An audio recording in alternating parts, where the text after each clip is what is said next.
Three signs na narcissistic ang boyfriend mo. So kapag nakita mo tong tatlong to, marahil narcissistic ang boyfriend mo. So ibig sabihin, ikaw ay nasa toxic relationship. So masisira ang mental health mo dito kapag siya ang iyong boyfriend. Lalo na kapag napangasawa mo to. Pwede kang magkameron ng tinatawag na CPTSD or Complex Post-Traumatic Stress Disorder. Gusto mo ba yan? Alright, so prevention is better than cure. Alamin natin kung ano itong tatlong to. Una, ayaw ng pananagutan. Ayaw nila ng accountability. Ayaw talaga. Laging kasalanan ng mga tao sa paligid niya ang nangyayaring hindi maganda o yung ginawa niyang hindi maganda o yung mga problemang kanyang nilikha, kinreate, siya may gawa, pero kasalanan ng ibang tao, lalong-lalo na kasalanan mo. Laging ikaw ang may kasalanan.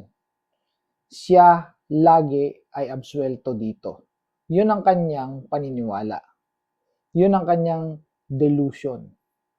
Ganito ba ang boyfriend mo? So let's go now sa ikalawa. Gaslighting or gaslighter siya.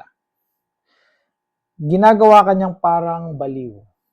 Ito yung point wherein kinu-question mo na yung iyong reality. Yung katinuan mo, tinatanong mo na sa sarili mo, matino ba ako? Okay pa ba yung pag-iisip ko? So kapag ganyan na nararamdaman mo, malamang na dali ka ng narcissistic boyfriend. So ano ba yung mga pangkaraniwang nararanasan mo na under ng gaslighting? Na-gaslight ka pag ganito. Sinasabihan ka ng overacting or overreacting ka.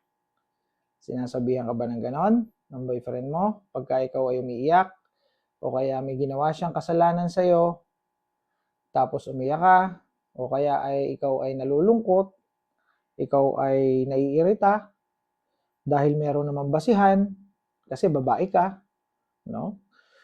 Sinasabihan ka ng overacting o ito, sinasabihan ka ng sensitive. Napaka-sensitive mo naman. Nag-iinarte ka. Sobrang arte mo. Tapos ang gagawin, may mga pagkakataon kung saan sasabihan ka ng masakit na salita o kaya ng kwentong masakit, kukwentuhan ka ng mga kung ano-anong kwento na masasaktan ka, no? O kaya ay mag-name calling, no? Idadamay yung nanay, tatay mo, kapatid mo, pati trabaho mo, etc. etc. So sa madaling salita, ikisinaktan.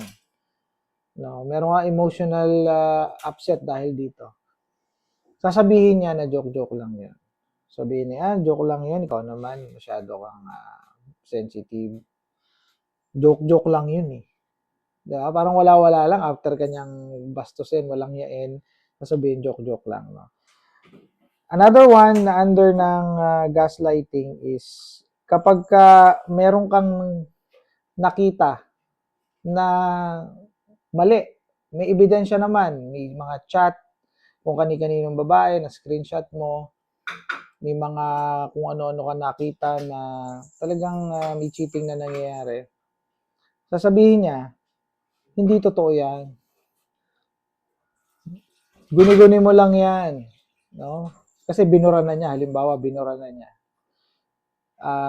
Nakagawa siya ng paraan na burahin yon, tapos sasabihin, okay, tamo wala oh. O, guni-guni mo lang yan. O kaya ay meron kang nakikita na inihahatid niya o may nagsabi sa iyo na may inihahatid sa work. So sasabihin niya na hindi yon, hindi ganun yon. Magkaibigan lang kami. Bakit kayo magko-holding hands? Let's say nagko-holding hands. Kaya kami magko-holding hands kasi meron kaming pinag-uusapan at pinagkukwentuhan na tungkol sa sweetness ng aming katrabaho, no? So dinedemo ko. 'Di ba? You see, magaling gumawa ng istorya. O bakit kayo naghalikan? Kasi nagbibiruan lang kami, napadikit lang yung mga nguso namin sa isa't isa. Na, alam mo yon yung ganon lang. Ay, ganon, parang ginagawa ka ng tanga. No? So, naku-question mo tuloy yung reality mo kung matino ba talaga ako o ah, overthinker lang ako o may anxiety ako. Baka meron na akong disorder sa mental health, something like that. May mental illness na ako. Something like that. So, yung may mga ganong eksena, alam ko na-experience nyo yan. Kasi ito namang ini-example ko sa inyo, ikinuwento lang din sa akin ng mga naku-coach ko dito sa sa aking mga followers, no? Yun. Another one, last but not the least, they flip the script. So, kapag kinausap mo siya sa kasalanan niyang ginawa, bigla siyang nagiging biktima dito. Na-experience niyo yan na meron kang nakita na talagang obvious na siya ay nag-cheat o kaya ay let's say nag-cheat or nagnakaw ng pera mo o ginastos yung pera mo, yung ipon mo, etc., pinang-casino, pinang-sabong. Sa madaling salita, merong siyang kasalanan. Biglang siya ang nagiging biktima. Binabaliktad. Sasabihin niya na, ikaw kasi pinababayaan mo ko eh. Hindi naman ganyan dapat yung isang girlfriend. Dapat pagka girlfriend, inaasikaso yung kanyang boyfriend, hindi yung puro trabaho na lang, walang ginawa kung hindi magtrabaho, workaholic ka. Kaya ako ng babae. Kasalanan mo to. Ikaw umigawa nito. Kaya ako nagkaganito. O kaya, halimbawa, yung mininakaw na pera. Kaya ako nagnanakaw. Dahil pinagdadamutan mo ako, madamot ka kasi, hindi ka nag-aalok ng tulong sa akin, kaya nagnanakaw ako. Nasabihin mo naman paano kita bibigyan ng pera, ipansusugal mo. Ganyan ka mag-isip. Hindi ko yun ipangsusugal. Gagamitin ko yun sa maayos na paraan, pero pangsusugal naman talaga niya. Wala ka kasing tiwala sa akin. Mga ganyan, maghiwalay na tayo, mga ganon. So, pa yung naghahamon, etc., etc. You got my point. Na-flip yung script. Bigla na lang ikaw ang nagiging attacker at siya yung nagiging victim. Okay? So, kung itong tatlong to ay na-experience mo, well, mag-isip-isip ka na. Okay? So, see you in my next content. Bye for now.